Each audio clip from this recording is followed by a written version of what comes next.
MiG-29 fighter jet has crashed near Rajasthan's Barmer due to technical glitch on Monday, and the pilot is safe and no loss of life or material on ground has been reported. The pilot and the co-pilot have been ejected well in time and fortunately escaped with the minor injuries. Upon receiving the information about the fighter plane crash, the local police rushed to the spot and took the stock. A probe has been ordered by the IAF after the incident. Meanwhile, we have seen an unfortunate rise in the recent incidents of the fighter plane crashes. On June 4th, the IAF Sukhoi 30 MKI fighter jet had crashed near the Shirasgaon village of Nipar Tehsil in Nashik.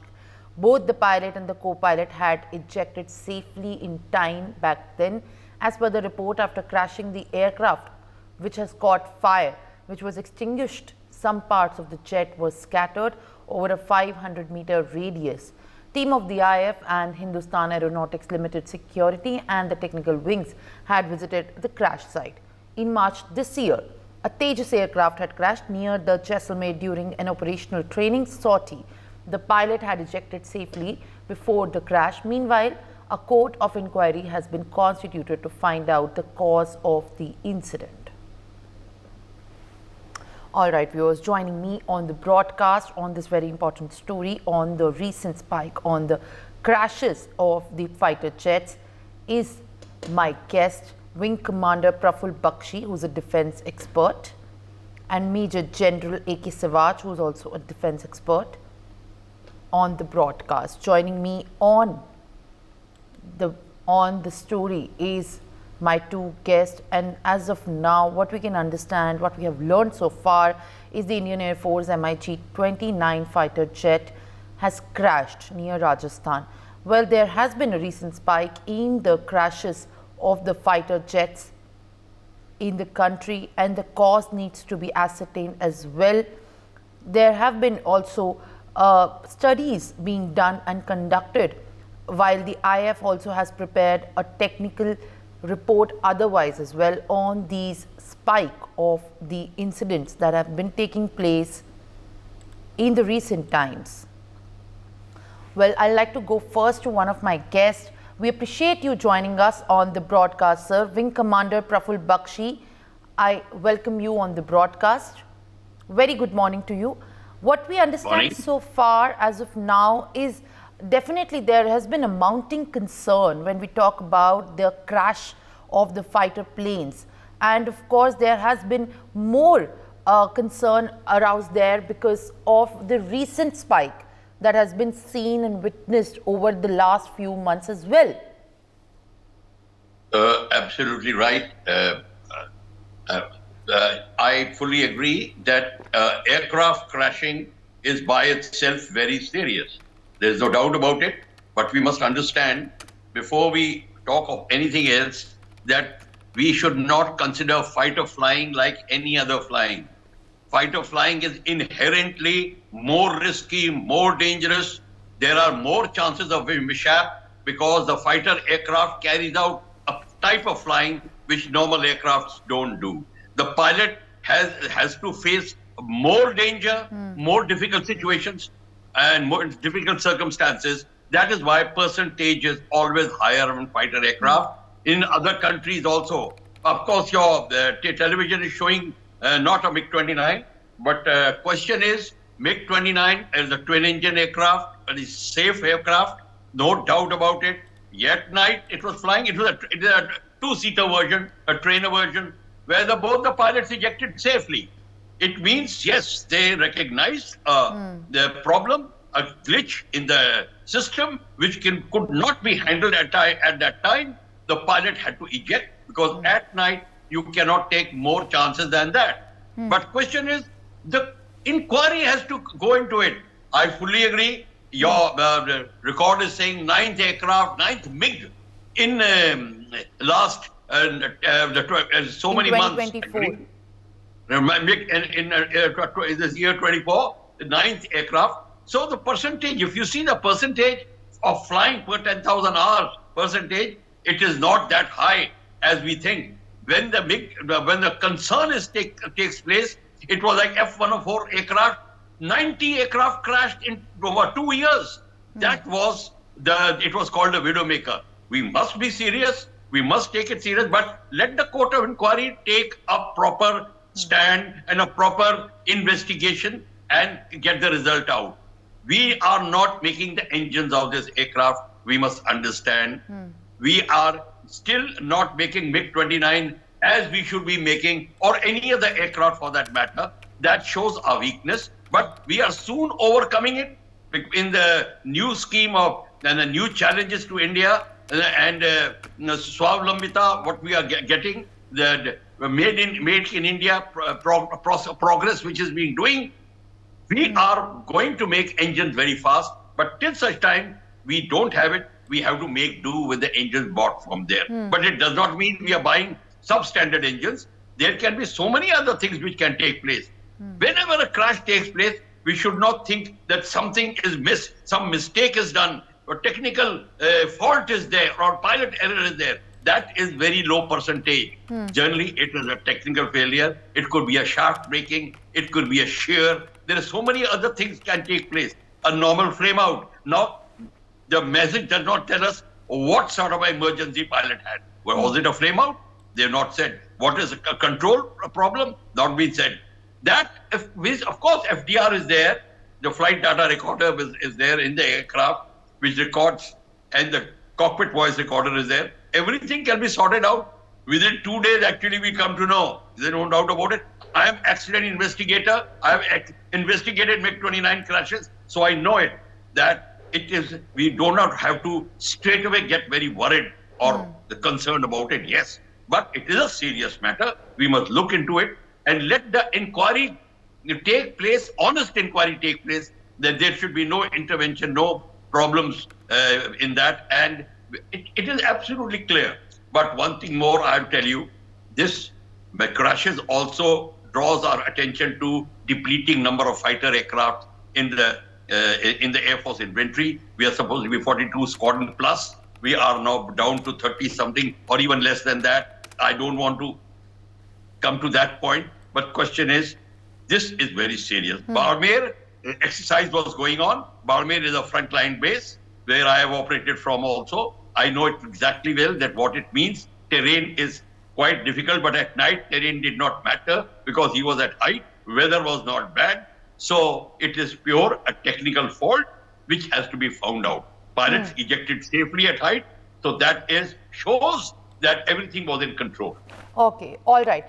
Wing Commander Praful Bakshi makes a very valid point that there has to be no haste in worrying at this very moment and juncture when we talk about this large scale of fighter plane crashes. What I'll also like to understand a bit more from you, sir, that you very importantly say that there has to be a proper inquiry done. But what are the key issues which are, of course, being missed out? Right now, when we talk about the number, it's 9th in 2024, the 9th crash that we are talking about at this point of time. And what we have to understand, to put in perspective rather, is that it is in fact very important to understand that there is beyond a cause than the technical snitch or a snag than the fighter plane crashes. And the inquiry is one part that has to be done in most of the cases, and rather cannot be escaped. But at this very point of time, there is also a sense of worry. Would you agree with it? Oh, I fully agree with you, Simran. When I said I did not tell you the complete thing, the complete thing is there are a lot of columns in the inquiry. Well, you have to first check up from the pilot's health point of view, the pilot's history point of view, the aircraft history, their health, everything. What parts were changed? Was it the aircraft? Was it having one problem again and again? Recurrence? Was it taking place? And the last column is sabotage cannot be ruled out. Even that has to be looked into. And the times have changed. The times are changing. There have been sabotages earlier in all air forces. I'm not talking of Indian Air Force, have been there. So we have to look into that also. All these aspects have to be gone into. And mind you, it is not MiG-29 crashed 9. It are all in the entire MiG fleet of India. We have the number of other aircrafts also flying. But the question is, We have to make this inquiry. And last one, when I told you sabotage cannot be ruled out, I mean it. It is a very serious aspect which has to be, which we must go through it, because the number of incidents which have taken place all over, not only in flying, in so many other aspects, that sort of a thing, those forces are permeating in our society, and they will also get into armed forces. There can be so many ways it can be done. So that aspect is there. And of course, what I'm just trying to draw your attention to very clearly, when both the pilots recognize the problem at height and very safely ejected with minor sort of injuries or something which could be there, landing in a tomato field very comfortable. So that aspect is absolutely clear that it is pure and a simple technical glitch. Now, where the technical glitch was the engine flame out? Was it in control, or was it in other problem? At night, there is very, very rarely bird hit. There is no bird hits out there at night. So all these things are getting ruled out. And when the accident investigating team will go there, they will find out exactly. When they'll collect the pieces, they will check up, they'll go for inspection. All the pieces, suspected pieces, will be sent for inspection, where the tensile strength, the torsion strength, all these things, whether it got metal fatigue was there or not, or anything, battery fire, battery explosion, so many things. Pilot statements have not been heard, ATC has not been heard. So all these things, when you hear it, then you come to a conclusion. All right, Wing Commander Praful Bakshi, of course, gives it a very concrete perspective. Also, at this point of time, I would like to get my another guest in on the broadcast. Group Captain UK Devnath joins me. We appreciate you joining us on the broadcast, sir. Very good morning to you. As Wing Commander Praful Bakshi very concretely points it out, that there is indeed a complete synopsis that needs to be done at this moment. What I would like to understand from you, Group Captain UK Devnath, is that there has to be a complete analysis and genesis of what has been going wrong so far. We wouldn't be taking up this issue at this point of time if it hadn't been of an importance to our Air Force, to our defense teams, but it is rather, and that is what makes it even more alarming, that there is a miss that needs to be given more attention, and at this point of time specifically in congruence with what has happened over the months, the past 4 months, which have seen 9th MiG crash. Yes. In IAF, we take every aircraft accident, in fact, every aircraft incident very, very seriously. It is investigated in a very professional manner. What is done is all agencies, all the stakeholders are involved in investigation. We have what is called Directorate of Flight Safety in Air Headquarters, and they have a very highly professional team of experts, pilots, engineers, psychologists, defense psychiatrists. This team is called Aircraft Accident Investigation Board. Now, these people always visit site of accident. They also go through all the documents. This team takes help from aircraft manufacturer. That is, in this case, HAL team will be assisting them to investigate the cause if it was a technical failure of the accident. Similarly, Russian experts are also invited. But for this war between Russia and Ukraine, now probably Russian experts will not come because they are busy with their war with Ukraine. But for this war, normally whenever requested, Russian expert also comes and joins the accident investigation proceedings. Now, it has to be understood that IAF does not take any chance when it comes to aviation safety. We try our best to ensure that all the aircraft are maintained well. It goes without saying that we give a lot of respect to HAL when they manufacture any aircraft, assemble any aircraft, or overall any aircraft. You see, aircraft the first and second line servicing is done at squadron level at units in Air Force. Third and fourth line servicing is done by HAL. And HAL has got a fantastic team of engineers, scientists too, who work on these aircraft.